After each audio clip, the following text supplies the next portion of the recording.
Okay, so let's go ahead and get started.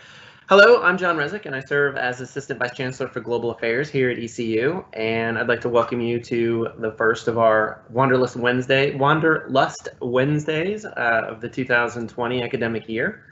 This is the virtual event, the virtual substitute for the Study Abroad Fair that we normally have each October. Obviously, given the social distancing requirements of the university, we can't do that this year, but we will be following in a unique and exciting format this year. And for each of these sessions that you participate in as a student, you'll be given, in a given week, you'll be entered into a drawing to win $25 in bounty bucks from Global Affairs. So that's kind of exciting. Before I turn it over to our first speaker this evening, I want to remind everyone that ECU's top priority is the safety and security of our students, and we will only run programs when it is advisable based on CDC and UNC system guidelines. That may be this spring, or it may be this summer, or perhaps this fall. We're not sure at this point. With that in mind, we do hope you do consider studying abroad during your academic career sometime. It is a great investment in your future. So let's move forward with our first presenter from the Department of Foreign Languages and Literatures, Laura Levi Alstetter.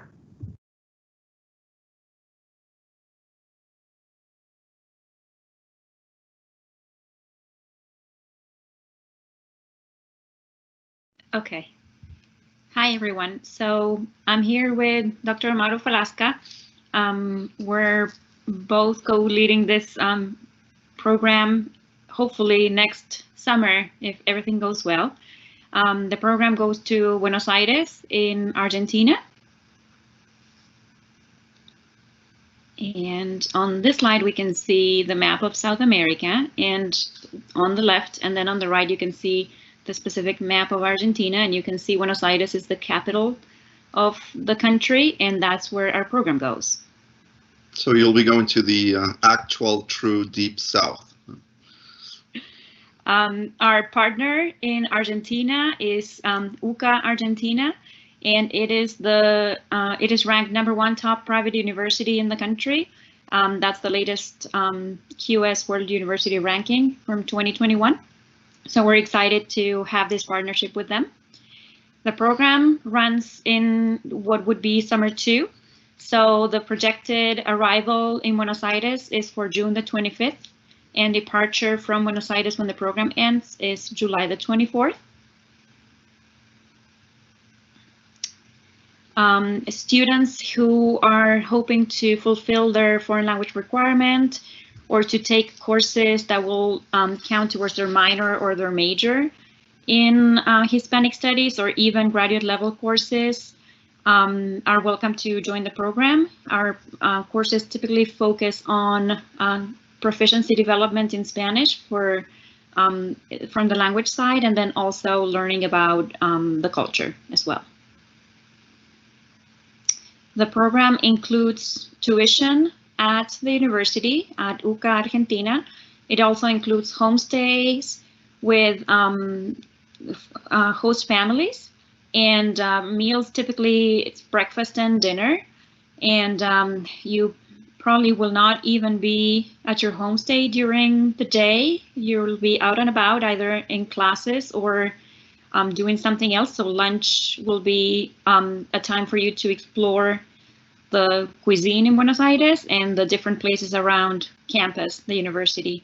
The program also includes a full-day trip to Tigre, which is a beautiful delta in the area of Buenos Aires, and it also includes a full-day trip to a ranch where you will be able to enjoy some of the typical food and culture from the country. There are also some outdoor activities that are organized through the Office of International and Global Affairs over there at UCA. They have an exciting program with Spanish-speaking partners that they're offering for our students. There will be cultural tours and activities. Typically, these will take place in the afternoon after you've been in class during, morning and part of the early afternoon. And there are also a variety of workshops, one of which is a resume development workshop where they will guide you into you know, creating a good, solid portrayal of your experience abroad and incorporating that into your resume. There are the two faculty directors, so it's me and Professor Dr. Falaka sitting right next to me. And those are our emails if you want to contact us. So we included this this slide here because we have a very strong cafe culture. I should have said that we're both from Argentina, by the way. We're both from Buenos Aires. So that's why I'm saying we have this strong cafe culture. So on the left, you can see a picture of your typical cafe. Yeah, typical cafe. And then on the right, some of the delicious things that you might enjoy if you join the program. This is a composite of pictures from campus Católica, and you can see the cultural area there, a lot of flags going on, some artistic movements going on there as well. You can see a beautiful view from campus into the river, and then you can also see the main, one of the main buildings.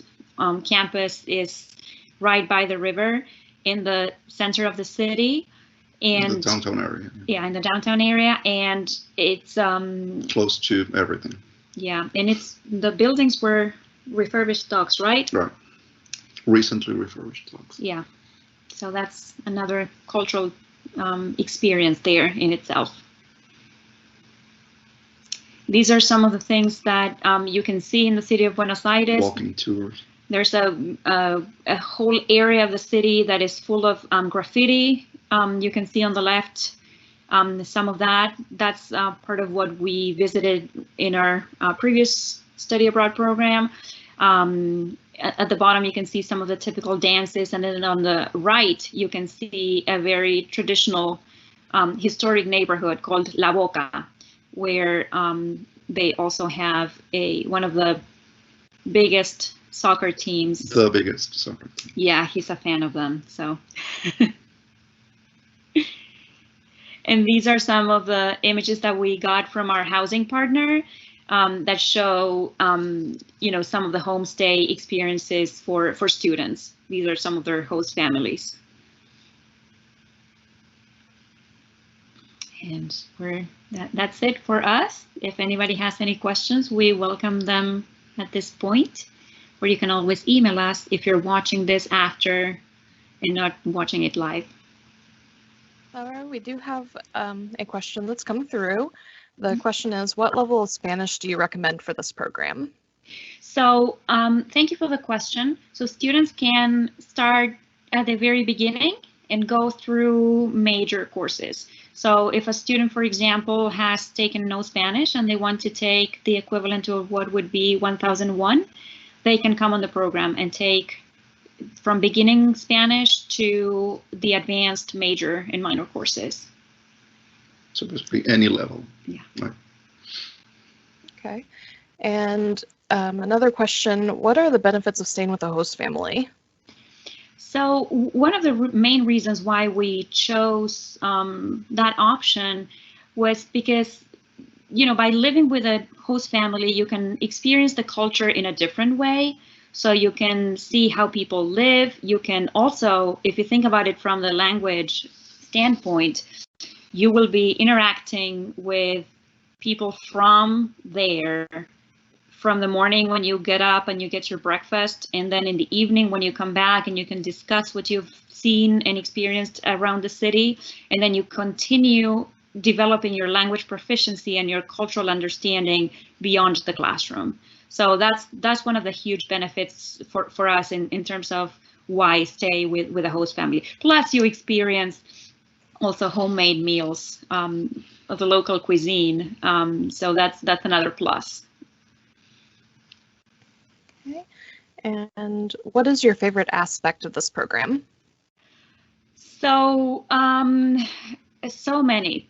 One of my favorite aspects is that we have this this partnership with UCA Argentina, and they've organized a huge, beautiful program for us.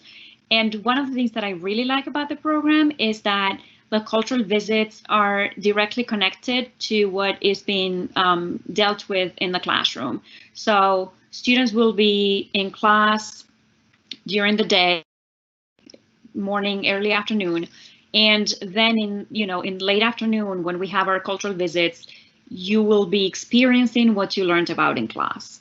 And then the other aspect is I think I'm excited about the Spanish speaking partners, because they will facilitate your pairing up with other people your age, not our age, when you're there.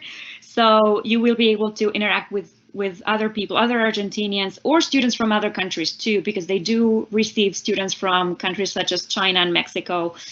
They had some students recently from those two countries coming and joining the program. So, not only will you be able to interact with students from other countries, but also with actual local people your age. And then that's, again, going back to experiencing the culture fully, right? So I would call it not only a study abroad experience, but a live abroad experience. Yeah, right? I like that. Well, thank you so much. And we'll be moving on to our next presenter now. Next up, we have Dr. Blakely Brooks in the Department of Anthropology, and he'll be discussing his program to Peru.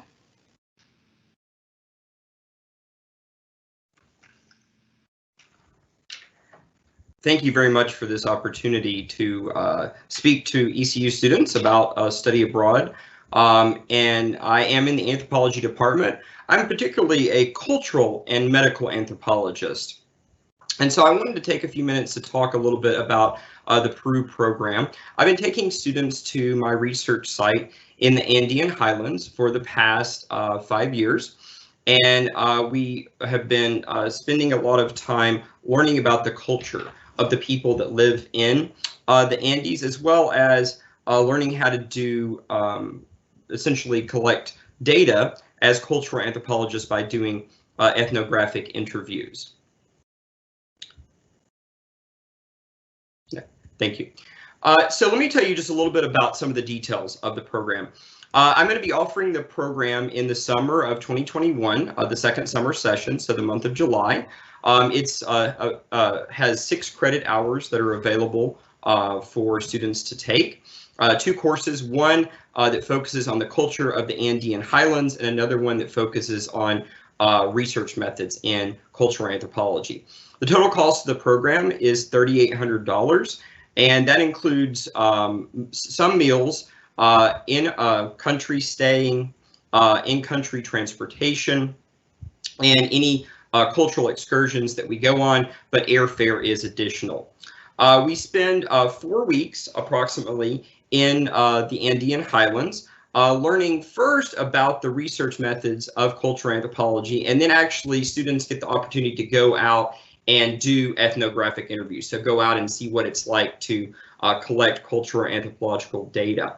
And for the past several years, I've been focusing on a research project that centers around looking at women's health in the Andean Highlands. This is in part because I am a medical anthropologist.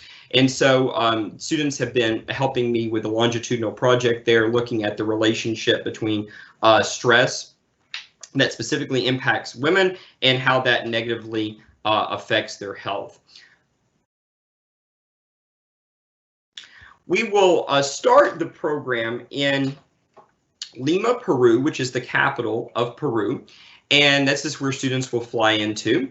And this program is a little bit different than some of the study abroad programs at ECU in the sense that we don't actually stay at a university's campus. We spend most of our time actually out in a remote area of Peru near my research site. But for the first few days that we're in Peru, we will be spending some time in the capital and also visiting ESON University, which is a university that ECU has a partnership with there. So there will be some opportunities to meet college students in Peru.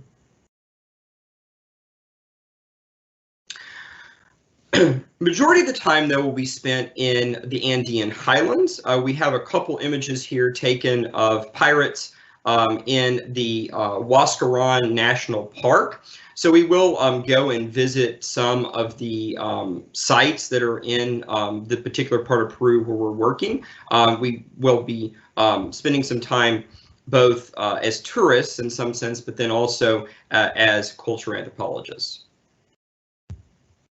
And here's one example of working as a cultural anthropologist. So students in this particular study abroad program have the unique opportunity to go out and do what is called participant observation, or going out and participating and observing the culture that they're studying. And so this is an example of one of my students working with a highland farmer. Majority of the people that live in the Callejón de Hualas Valley, which is the valley in Peru where we will be working, are farmers, and they spend their time involved in various agricultural activities. So this is one of my students from a past year learning how to plow using bulls, which is a common type of plowing technique that's used in the Andes. We also spend some time helping out with various community activities. A lot of those that are happening in the month of July are related to the harvest, because that's usually one of the harvest times of the year. And these are some students here helping to harvest some of the highland tubers. Oca and Oyuco and Oca are two common tubers that are grown high in the Andes. And so the students had the opportunity to go out and help a community that was harvesting, and they also then had the opportunity to eat some of these tubers as well. These are some images here of the students conducting ethnographic research, doing interviews as cultural anthropologists, and they're were focused on various activities, had different topics that they were studying. Some of the students were focused on the Women's Health Project that we're working on. Other students were interested in climate change, so they were asking people to talk a little bit about the effects of climate change that they had noticed in their particular part of the Andes. So there are opportunities for other kinds of research projects to be integrated into the program if a student is interested in a different topic. We also will visit two different artisan communities. One of those is a community that specializes in weaving. And this is just an example here of one of the rugs that the Galan family has wove. And the students had the opportunity to learn about how these particular rugs are woven, what are the different techniques that they're using, and they also had the opportunity to try to see if they would be able to weave and replicate, not something, of course, that's this complicated, but they did have an opportunity to use some of the hand looms that the Highlanders use.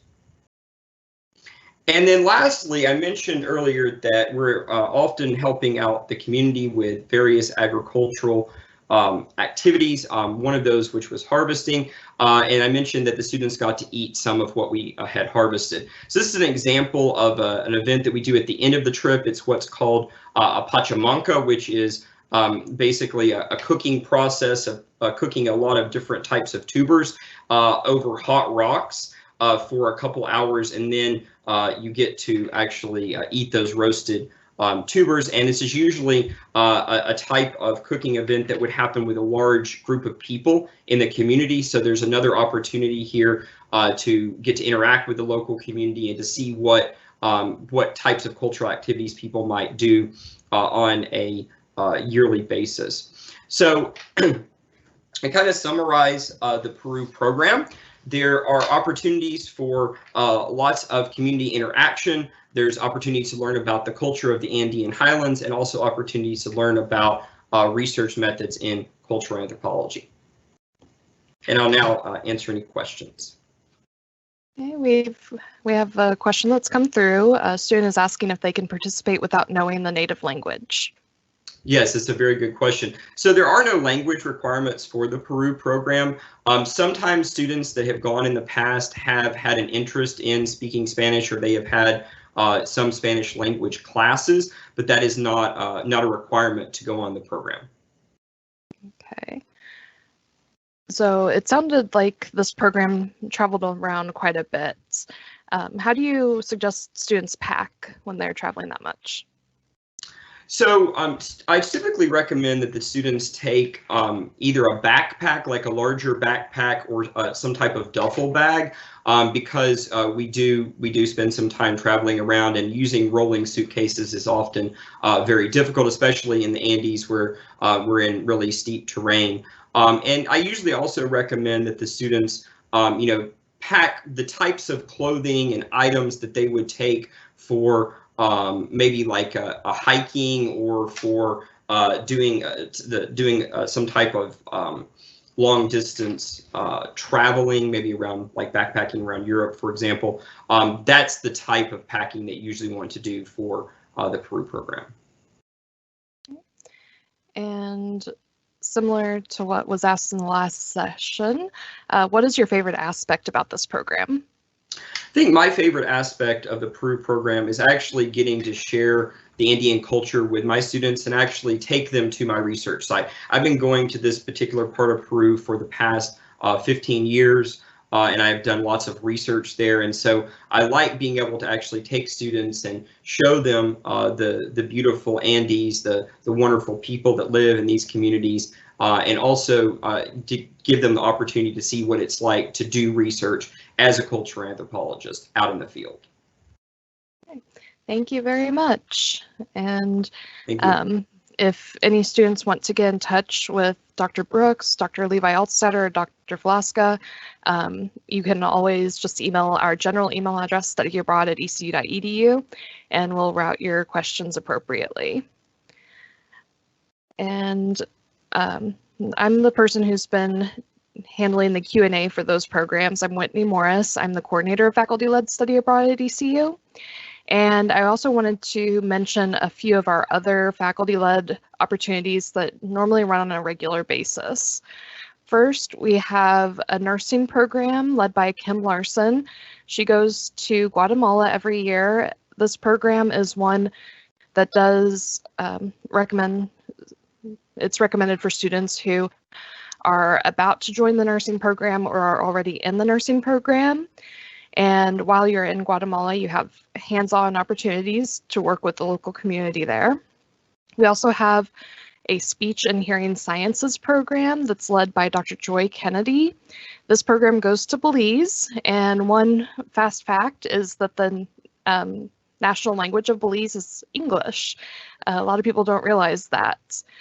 With the speech and hearing sciences program, the students who go there interact with children who have speech or hearing difficulties, and they get hands-on experience while learning about their discipline. We also have a graduate program in interprofessional health sciences. It's typically for PA students. It goes to Honduras and again has some hands-on experience with the local community. That program is led by Dr. Kim Stokes. And finally, we have a geography program that is run by Dr. Stephen Moisey, and it typically goes to Curacao and Puerto Rico. If you have any questions or want to follow up about any of these programs, again, you can feel free to email us at studyabroad@ecu.edu.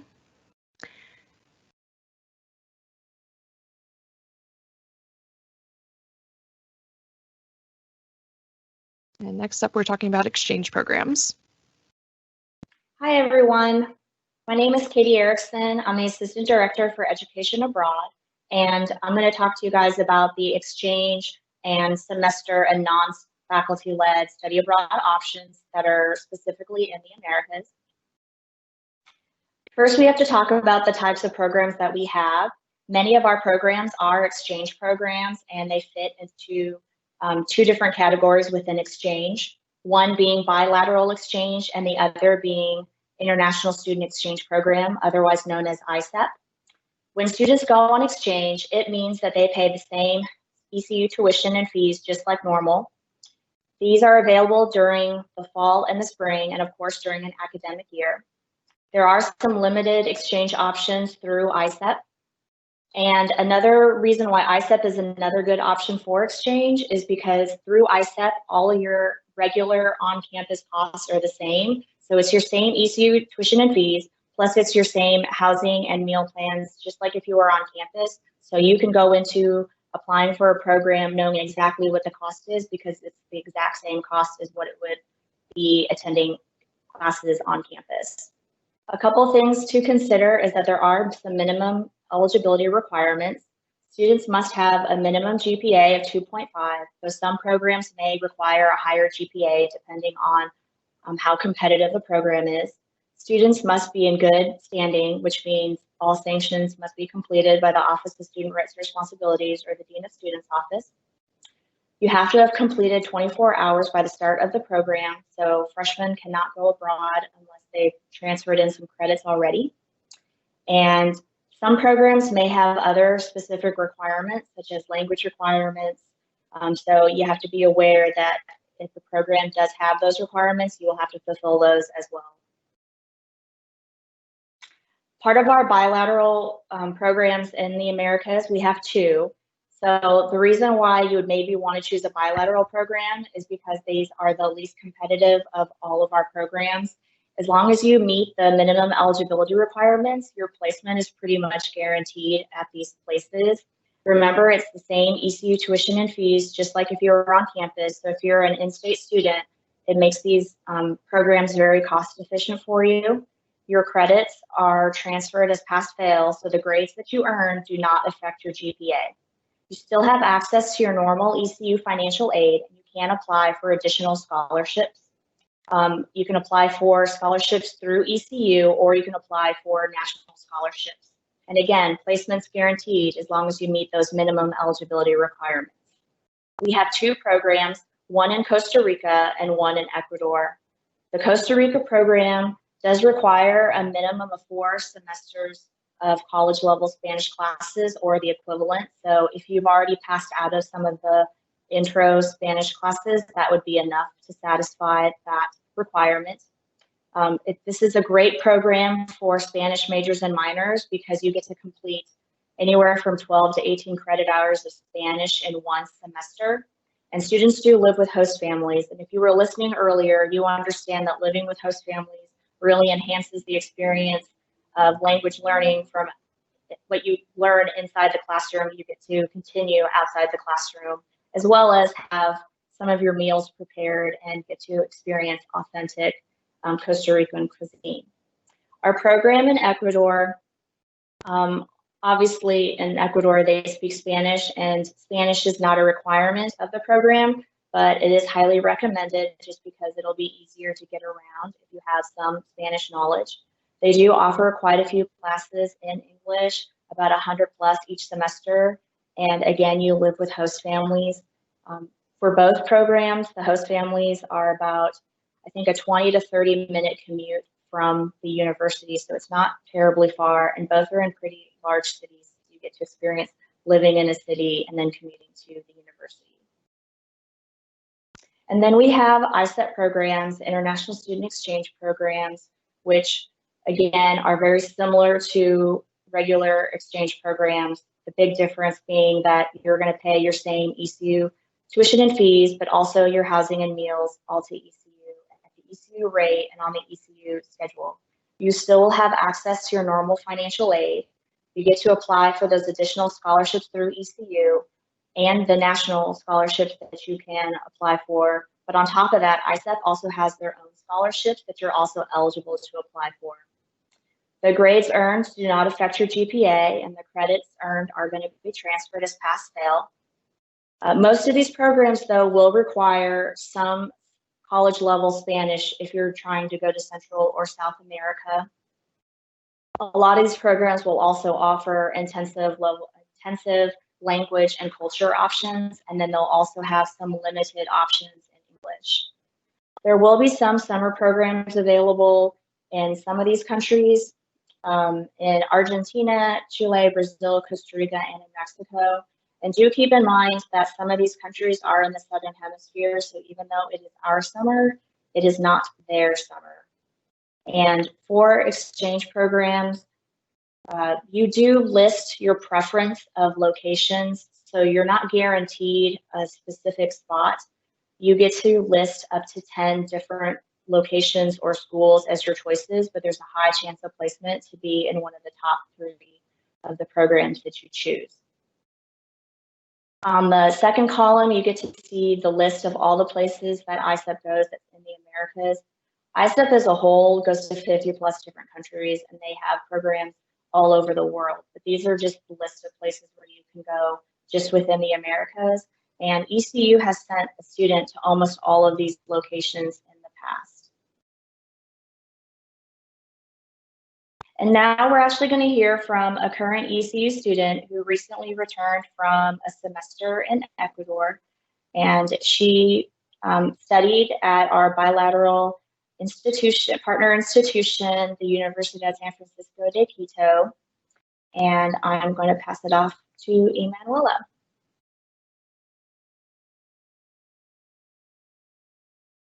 Hey everyone, can you hear me? Yeah, we can hear you. Okay, sounds good. I'm Ella. I'm a senior at ECU, majoring in biology and Hispanic studies. And I plan to go to grad school after I graduate ECU. My hometown is Charlotte, North Carolina, but I was born in Togo, West Africa. Okay, so I first studied abroad in Granada, Spain, after the summer following my freshman year here at ECU. And then after that, I went to Quito, Ecuador at the University of San Francisco of Quito for a semester-long program. The reason why I decided to go for a semester-long program was because I loved it so much in Ecuador, in Granada. So after that, I talked to my academic advisors as well as my the program directors for the study abroad program to see which classes I can take to fulfill both my major requirements. And Ecuador was the one that suited my majors the most. So I was able to take classes in both Spanish as well as biology. So as for my host family, I actually lived in a small city in the of Quito called Lumbisi.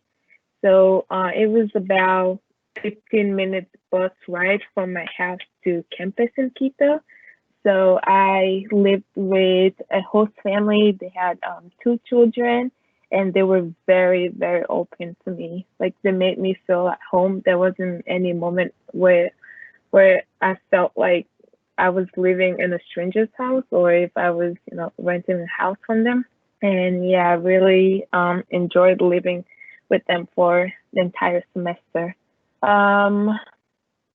Also, the program directors at USFQ were very helpful in terms of getting my visa approved, as well as signing up for classes and adjusting my schedule once I got to Ecuador. I also I was put into contact with my host family a month and a half before I got to Ecuador.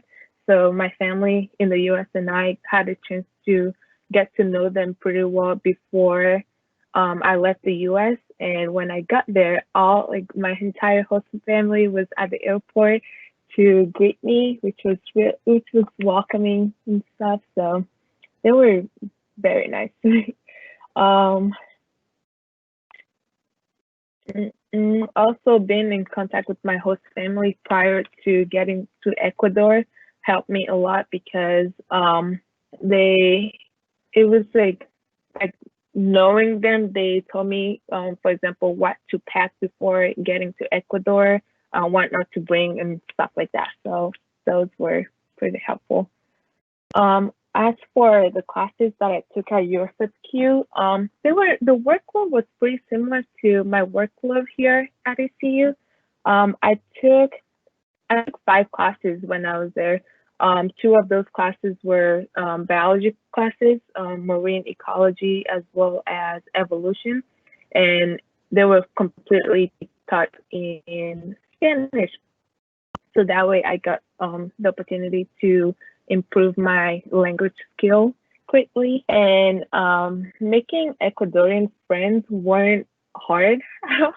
The first 2 days when I got to Ecuador, we had an orientation with all of the international students. So I got to meet other students through that, as well as in my classes, I had the chance to work in groups with other Ecuadorian students in my classes. So it wasn't hard for me to make friends at all. And one of my most unforgettable experiences was taking part of a research study with the professor in the biology department during my time in Ecuador. So that was very rewarding. And I had a chance to present my final report entirely in Spanish. So that was great.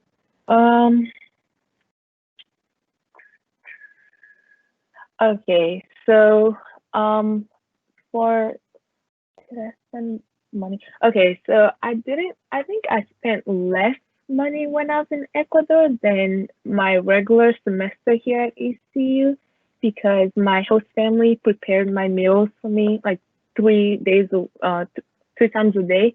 So I didn't have to spend money on food on campus.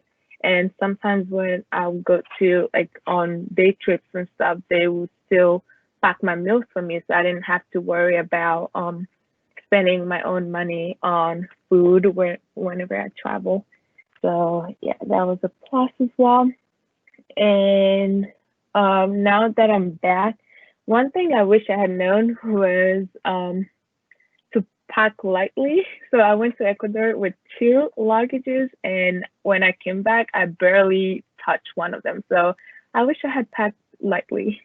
And an advice for students who are thinking about studying abroad, I would suggest that you definitely talk to your parents and make use of all the resources available to you on campus, because ECU has a lot of opportunities in terms of financial aid as well as scholarships. I was fortunate enough to get the Gilman Scholarship to go to Ecuador, and I also got other like the River Scholarship from ECU. So I will recommend any students to talk to the advisors, the parents, as well as the ECU Study Abroad Program Directors for resources.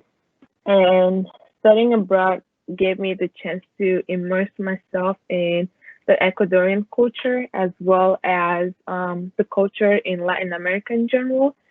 So yeah, and both programs, the Ecuador and the Spain program, both they were one of the most unforgettable experiences that I've had here at ECU. So yeah, thank you. Thanks, Ella. We do have a couple of questions that have come through for you. First, what did you love most about Ecuador? That's a good question. I would say, besides my host family, I would say the food. They have some really good food there in Ecuador. I tried guinea pig, which is called cuy in Ecuador, and I really liked it. Yeah, the food. The food, okay. And the next question is, was it hard being away for an entire semester? No, it was not. Well, at least for me, it wasn't hard because I'm used to not being close to my family. Well, not living with my family because since I'm from Togo, most of my family still live there. So I would go once a year to visit them. And living in Greenville, my mom being in Charlotte, I wasn't, so close to her, so it wasn't too bad going to a different country alone. Well, thank you, Ella. Thank you.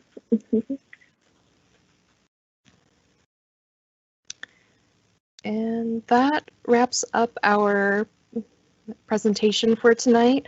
We want to thank all of our presenters and all of our attendees. We also would like to share a little bit about what's coming up next. Our next session is at 7 p.m. tonight. We're going to have a talk by Shanice Mulligan, who is an ECU alumna. She studied abroad in Costa Rica and has since then gone to Duke Law School, and she is now a lawyer in New York.